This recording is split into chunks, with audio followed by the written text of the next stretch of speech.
अर्धी वाटी हरभरा डाळ, अर्धी वाटी तुरीची डाळ. ती स्वच्छ धुवून घ्यायची पाण्याने.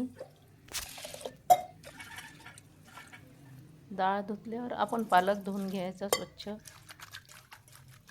आणि तो नंतर कट करून घ्यायचा, चाकूने बारीक चिरून घ्यायचा. नंतर तो कुकरमध्ये टाकून त्याच्यामध्ये पाणी टाकायचे. शेंगदाणे, हिरव्या मिरच्या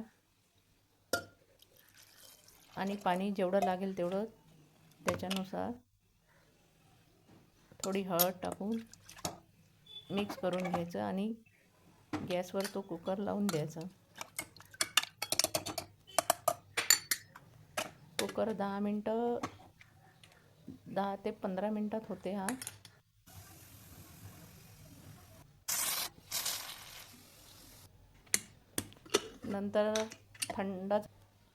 नंतर कुकर थंड झाल्यावर ते डाळ भाजीचं मिश्रण आटून घ्यायचं आणि एका भांड्यात काढून घ्यायचे ते.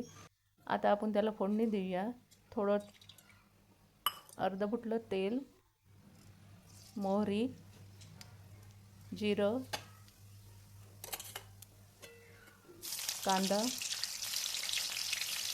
हिरव्या मिरच्या चांगलं काढून घ्यायचं ते, टमाटर आणि नंतर आपण त्याच्यात लसूण जिऱ्याची पेस्ट टाकूया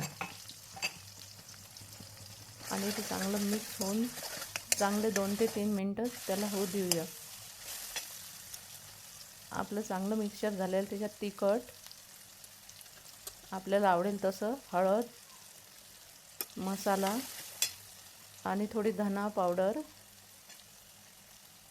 टाकून चांगलं मिक्स करून घेऊया. थोडासा सांबार टाकूया त्याच्यात आणि चांगलं मिक्स करूया. 2 ते 3 मिनटं होऊ देऊ त्याला. थोडं थोडं करून आपण ते डाळ भाजीचं आहे जे ते थोडं थोडं करून टाकू. थोडं तेल सुटेल त्याला, छान होऊ द्यायचं.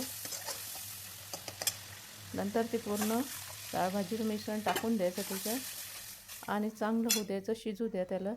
त्याच्यात ही पाणी टाकायचं, मीठ आणि ते आमसूल टाकलेलं होतं, ते आधी टाकले ते आमसूल होतं, त्याने आंबट गोडपणा येते. थोडीशी साखर आणि चांगली उकळी येऊ द्यायची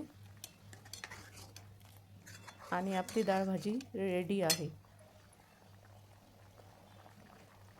खूप छान लागते ही हरभरा डाळ, तुरीची डाळ मिक्सर भाजी.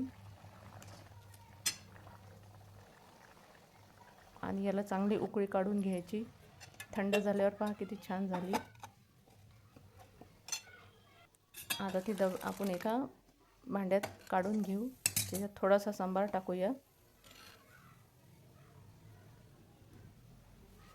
आपली डाळ भाजी रेडी आहे. थँक्यू.